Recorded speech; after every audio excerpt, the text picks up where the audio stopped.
Chapter 15. India wins independence. The Indian independence struggle had become more extensive during the period of the Second World War. The demand for the independence of India was gaining in strength. The British rulers realized that it was necessary to take serious cognizance of this situation. Accordingly, the British government began preparing various plans for granting independence to India. The Indian National Congress was founded on the principle of secularism. People of all castes and religions had taken part in the national struggle. In order to weaken the freedom struggle, the British adopted the policy of divide and rule. This resulted in the formation of the Muslim League. It was against this background that Hindu organizations like the Hindu Mahasabha and Rashtriya Swayamsevak Sangh were also founded. Dr. Muhammad Iqbal, a well-known Urdu poet, put forth the idea of an independent Muslim state. Later, Chaudhry Rehmat Ali coined the name Pakistan. Barrister Muhammad Ali Jinnah put forth the two-nation theory and demanded a separate Muslim state for the Muslims. Barrister Jinnah and the Muslim League started a propaganda that the Indian National Congress is a Hindu organization and Muslims would not at all benefit from it. Wavell Plan. The then Viceroy of India, Lord Wavell, drew up a plan in June 1945.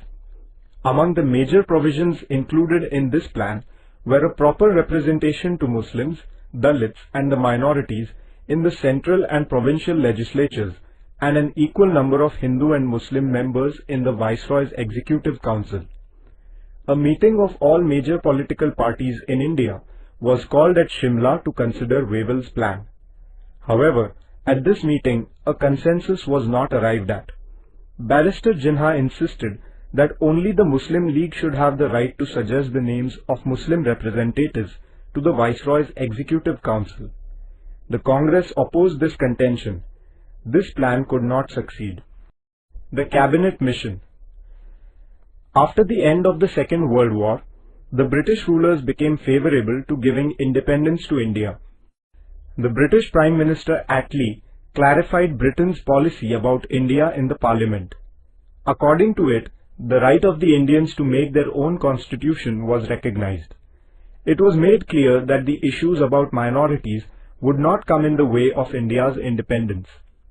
The Prime Minister also announced that a delegation of British ministers was being sent to India to negotiate with the Indians.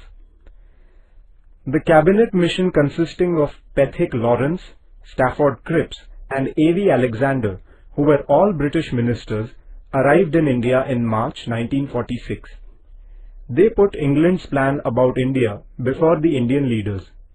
This plan is known as the Cabinet Mission Plan. It was proposed to establish a Federation of India comprising the provinces under the British government and the princely states. The Indians would themselves prepare the constitution of the Federation. Till the drafting of the constitution, India would be ruled by the interim government in consultation with the Viceroy. Some of the provisions in the plan were not acceptable to the Congress. Similarly, as there was no provision for the creation of an independent Muslim state, the Muslim League was also dissatisfied. Thus, the Cabinet Mission Plan was not accepted in its entirety. The Direct Action Day.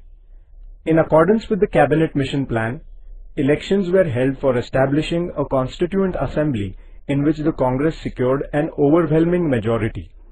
The Muslim League refused to join the Constituent Assembly. The League strongly demanded the partition of India.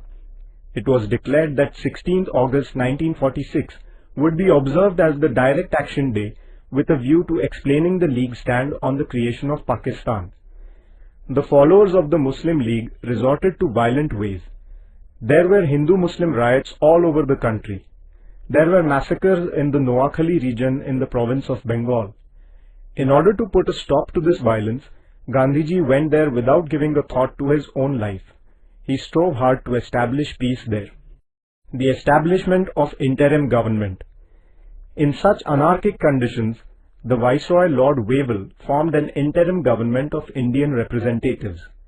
The cabinet under the leadership of Jawaharlal Nehru took over the governance of the country. The Muslim League initially declined to participate in the working of the interim government, but later the League changed its decision and participated in the interim government. The League pursued the policy of obstruction. Therefore, the interim government could not work smoothly. Attlee, the British Prime Minister, announced in the Parliament of England that England would transfer all of its government responsibility not later than June 1948. He also announced the appointment of Mountbatten as India's new Viceroy, who was to arrange for the early transfer of the governance of India into the hands of Indians. Mountbatten Plan. As the partition of India became inevitable, Mountbatten decided to partition it. Accordingly, he held discussions with the prominent leaders of India. Thereafter, he prepared a plan to partition India and to create two independent nations of India and Pakistan. The Indian National Congress was opposed to partition. The unity of the country was the basis of the Congress stand, but the Muslim League remained adamant on the creation of Pakistan. Therefore, there was no other alternative left, and the Congress most unwillingly gave its consent to the decision of partition. The Act of Indian Independence. On 18 July 1947, the British Parliament passed the Act of Indian Independence based on the Mountbatten Plan. The Act provided that on 15 August 1947, partitioning India, two independent nations of India and Pakistan would come into existence. Thereafter, the British Parliament would not retain any control over them.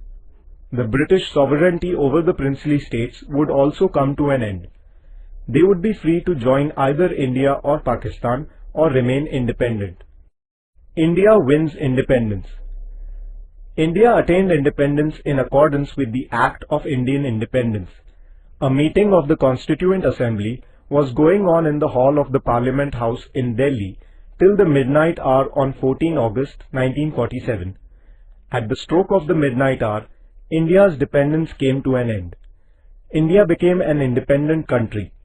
The Union Jack of Britain was lowered, and in its place the Indian tricolour was unfurled.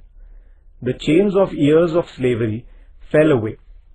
Since the establishment of the British power in India, hundreds of thousands of Indians had made tremendous sacrifices for the independence of India. Many had sacrificed their lives.